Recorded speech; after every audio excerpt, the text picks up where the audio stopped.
So, you might think the story of one of the world's greatest ancient civilizations begins with some famous archaeologist, right? Well, you'd be wrong. It actually starts with the runaway. Back in 1826, a British deserter was fleeing the East India Company when he stumbled across these huge mounds of brick in the middle of nowhere. The local people called it the House of Ghosts, but he knew he was looking at the ruins of something massive, something ancient. So this guy, who now called himself Charles Masson, scribbled in his diary that this place might be from the time of Alexander the Great. He had no idea how wrong he was. He was off by about 2,000 years. He was looking at the remains of the Harappan civilization, a world so much older and, honestly, in many ways, way more advanced than he could have possibly imagined. But here's where the story takes a really tragic turn. For decades, nobody paid much attention to his discovery. Then, in 1856, a huge mistake almost wiped Harappa off the map for good.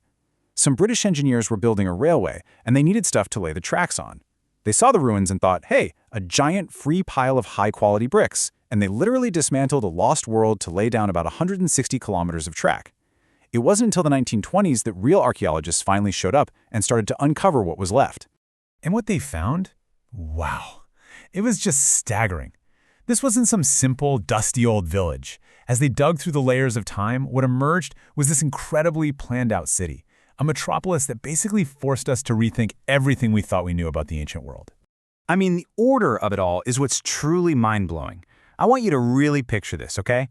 We're talking 5,000 years ago. They had cities with streets laid out in a perfect grid, like modern-day New York. Houses were 2, sometimes 3 stories tall, all built with bricks of the exact same size. And get this, every single home had its own well for fresh water and its own private bathroom, a bathroom that was connected to a citywide and covered sewer system. It's just unbelievable. And this is where it gets really interesting, because it shows you what they cared about. Think about their neighbors, ancient Egypt and Mesopotamia. What were their biggest, most impressive buildings? Always palaces for kings or gigantic temples for their gods. But in the Indus Valley, archaeologists haven't found a single grand palace or huge temple. The biggest public structure they found was called the Great Bath, basically a massive, well-built community swimming pool. Their greatest engineering achievement wasn't a pyramid, it was their plumbing. They built a civilization focused on public health and cleanliness, not on worshiping kings. I mean, just let that sink in for a second. The sanitation system these people built on the Indian subcontinent 5,000 years ago was better than the systems in major European capitals in the 1920s. That's not just impressive, it's absolutely wild. The sheer size of this civilization is another one of its great puzzles. It covered more than 1 million square kilometers. That's bigger than ancient Egypt and Mesopotamia put together. And yet, across this enormous area, everything was weirdly uniform. How on earth did they manage that level of standardization without phones or the internet or any kind of modern transportation? And the evidence is just everywhere you look. The bricks they used, the exact same size, whether you were in Harappa or a city hundreds of kilometers away. The weights that merchants used for trade, standardized across the whole region. Even the main roads were the same width from city to city. So what gives? Were they run by some super strict central government that controlled everything? Or were they just the most organized people on Earth? We really have no clue. Okay, so they were master city planners, but for everything we do know about them, there's a whole lot we don't. It's like they left behind this incredible civilization, but forgot to leave the instruction manual. We're left with some really profound mysteries. And the biggest mystery of all, it's their writing. Or what we think is their writing. Archaeologists have found thousands of little stone seals covered in over 400 unique symbols. We can read Egyptian hieroglyphs, we can read Mesopotamian cuneiform, but the Indus script, it's been completely silent for 5,000 years. We have no idea what it says. You know, the experts are totally split on this. Some think it's an ancient language, maybe an ancestor to languages spoken in South India today.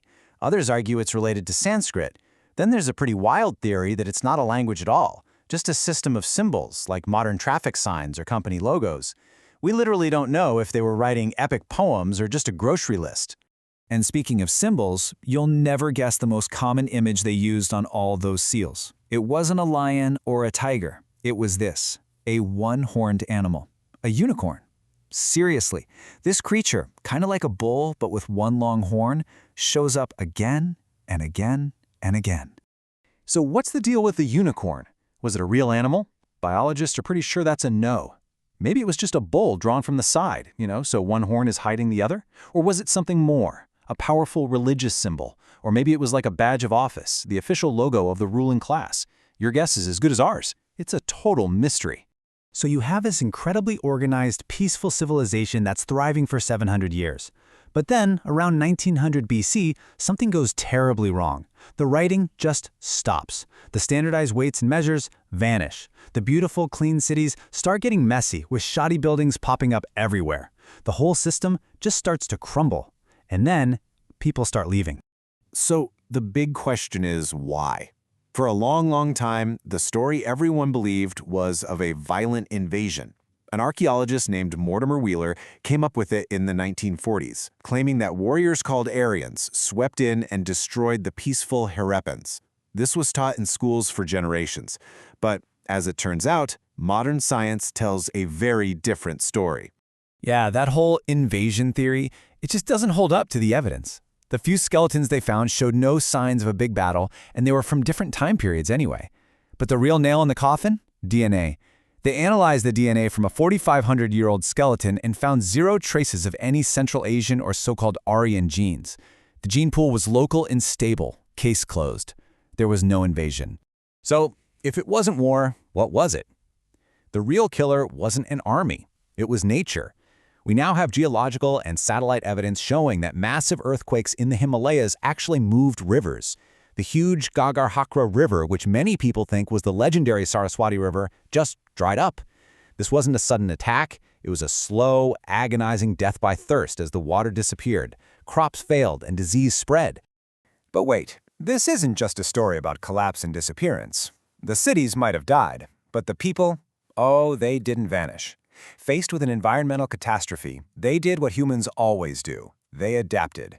They moved, migrating east and south to new areas. And as they moved, they took their culture with them, planting the seeds of what would eventually become modern India. And you can still see their legacy today. I mean, literally. The gesture of greeting with folded hands, namaste, that's Harappan. The tradition of married women applying red sindoor in their hair, Harappan. Worshipping the people tree, you guessed it. Even the game of chess has roots that go all the way back. This is living history, passed down for 5,000 years. And that groundbreaking DNA evidence we talked about, it sealed the deal.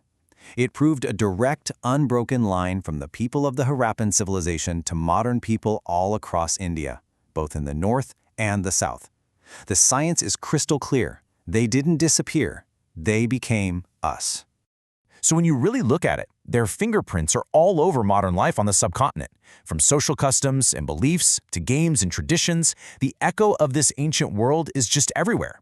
The great cities fell, but the culture itself just transformed and kept right on going. And that leaves us with something pretty humbling to think about. These people, 5,000 years ago, understood water. They built sophisticated drainage systems and engineered cities that could manage it perfectly. You could say they were flood-proof. And today, our so-called modern cities grind to a halt after a bit of rain. You see, the Harappan civilization wasn't brought down by an invading army with swords. It was brought down by a changing environment. And their ruins are whispering a warning to us across the centuries. It doesn't matter how advanced you are, how great your cities are, if you don't live in balance with your environment, one day, all of it can become just a mound of dirt, a house of ghosts. So the real question is, what lesson are their ruins trying to teach us today?